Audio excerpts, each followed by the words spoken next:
Hi, I'm Fred, and today we're going to be making... today... I started this project over a year ago. We're going to be making a gun-handled sword. In the before times, I was cast as Saturninus in a local production of Titus Andronicus, the main bad guy, my big Shakespearean role. And then, a certain pandemic popped up, and we got delayed and pushed off. No problem. Then the venue shut down, went out of business. So, yeah. I don't think this play will ever go on, but I still made the prop because why not? The first step was to 3D print the handle, which is a gun. To do that, I found a design somewhere of some kind of gun. I think it's a 1911 whatever the military used to use. I imported it into Blender, and I sliced off the front and drilled a little hole for a wire to go in to hold the blade. I 3D printed it in black PLA because, well, that's what I had, and that way I don't have to paint it at all. Alright, let's get to the fun part, which is tearing off supports. This may take me a while. Okay, I managed to get it cleaned up. I'm not sure how. It took a while. I mean, I am sure how. It took a lot of pliers and screwdrivers and blood, sweat, and tears. No, I didn't actually bleed. Came close. But this is exactly what I wanted. The hole on top needs to be drilled out because the supports is not very clear. But it looks like my gun has been chopped off. And so there'll be a sword coming out of here. Maybe about, 18 inches long? Not quite a leaf blade. I was looking at some historic Greek swords. That's the important part. As long as I can keep doing that. I was looking at historic Greek swords, and before the leaf, there's more of a straight edge shape, which is what I'm going towards. So it'll have an edge and a point. So let's get this cleaned up a little bit more, drill out the hole, and let's see how I'm going to attach a blade to it and get the right shape. Okay, now that we got the handle part done, let's work on the blade. What I've got here is a pattern for the blade. I draw it in Inkscape. It's very basic. It's based on the Gladius Pompeii design, which is actually the most recent Roman sword used. I did that for several reasons. One, I got it backwards when I was reading up on it in the past. Two, this is a much straighter design, so it'll be easier for me to build. That second one is pretty much the only real reason. It's also supposed to be very simplified for this prop anyway. It doesn't really matter because it was, well, a conglomeration of an old gun and some metal we beat out recently. So what I'm going to do is cut out the pattern. It's in two parts, tape them together, and then I've got some nice foam here, which will, put this over here and over here. We'll draw it out onto the foam and cut out two pieces, back and front. And if you notice here, we've got an angle at the back, which we'll be able to see more once it's cut out, which should match the angle of the handle perfectly, so it actually goes straight out from the handle as opposed to going straight up. I did that because when you extend your arm with a sword, you want it as an extension of yourself. So if this wasn't a gun, it was just a handle, that's what it would be like. Now, if you notice, what I did on this to kind of save a little bit of material is I really bumped up the line against the puzzle parts, I guess. And that's because I'm going to bevel the edges of the blade, so those pieces will be gone on either side. So I don't need to worry about it, except right in the middle, of course. Don't try to be chintzy. It'll just bite you in the booty. So, let me fix my mistake and go cut this on the bandsaw. I'll be right back.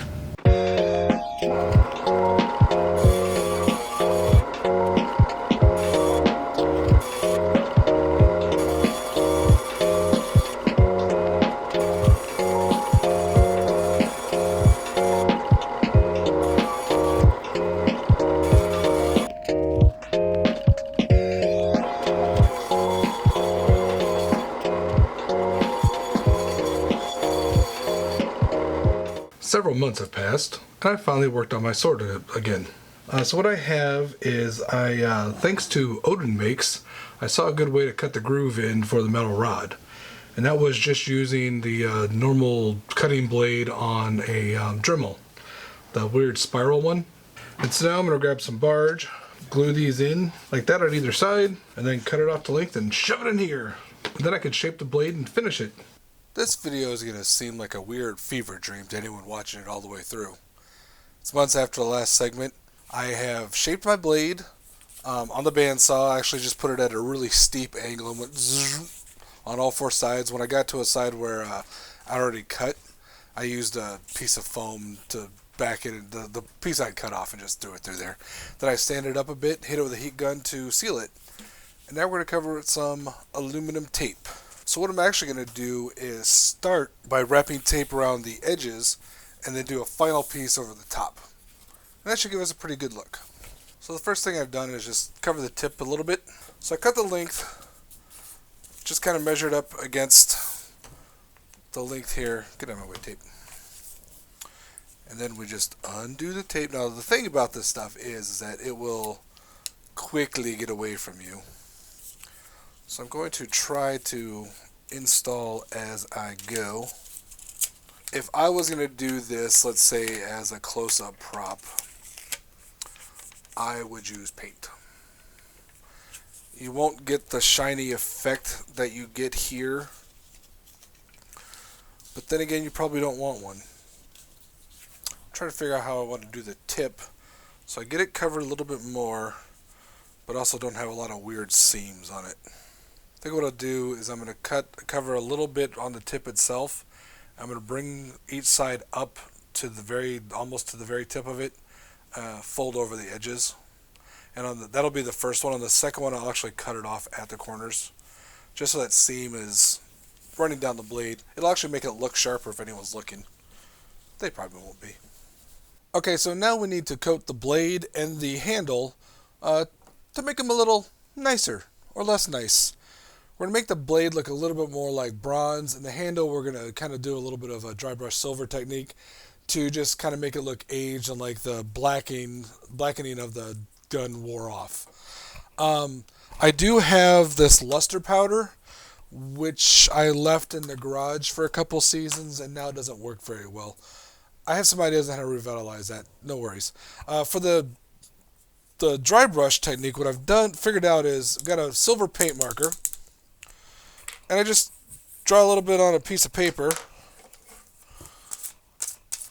and just kind of brush it in until it dries up.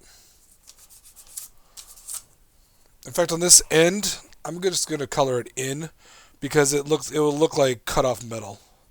So I could do a great job. I'm just going to kind of doop-doop-a-doop-a-doop-a-doop-a-doo.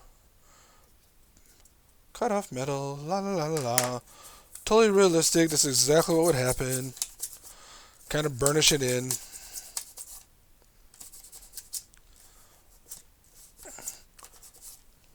And there, that looks good. I'll do the rest, just kind of lightly. I don't want to show off the 3D print artifacts completely well because this is black PLA. But I just want to kind of highlight it so even from the audience, you can kind of tell that it's a worn piece of metal. Now for the blade, I've got the same piece of tape. I did some test samples. For the markers, I've got my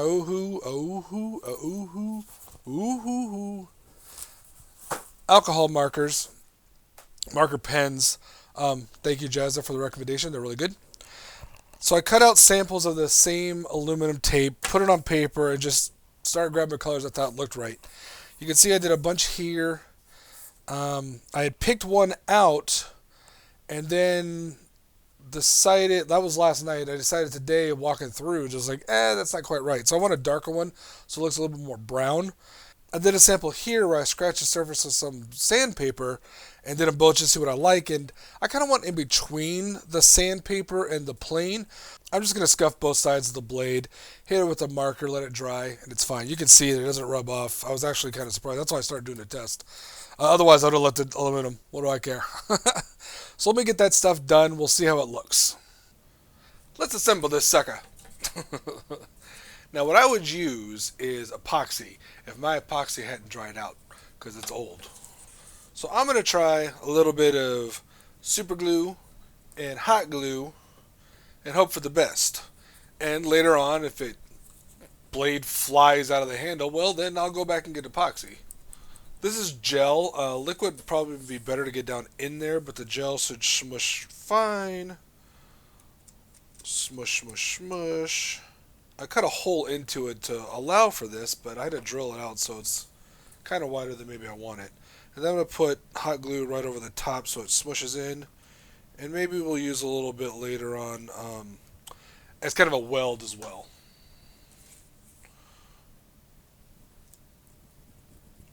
Get in there all the way. Now for some reason, even though I cut the metal spindle a little bit shorter, I think I used a lot of super glue, so it just kind of stuck up higher, which is fine. I'll fill in the gaps with hot glue. So that's all that we need. Arrgh. I don't know why I'm playing pirate. Obviously this is Shakespearean. So, if for some reason you want to build a gun sword of your own, I suggest you do. Follow these directions. That feels actually pretty sturdy and good. It's a little lightweight. Like for a stage prop you kind of want a little bit more weight, but it is there.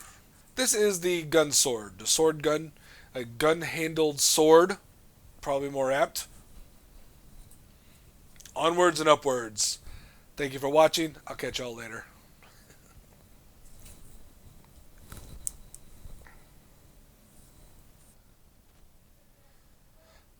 Noble patricians, patrons of my right, defend the justice of my cause with arms. And countrymen, my loving followers, plead my successive title with your swords. I am his firstborn son that was the last to wear the imperial diadem of Rome. Then let my father's honors live in me, nor wrong mine age with this indignity.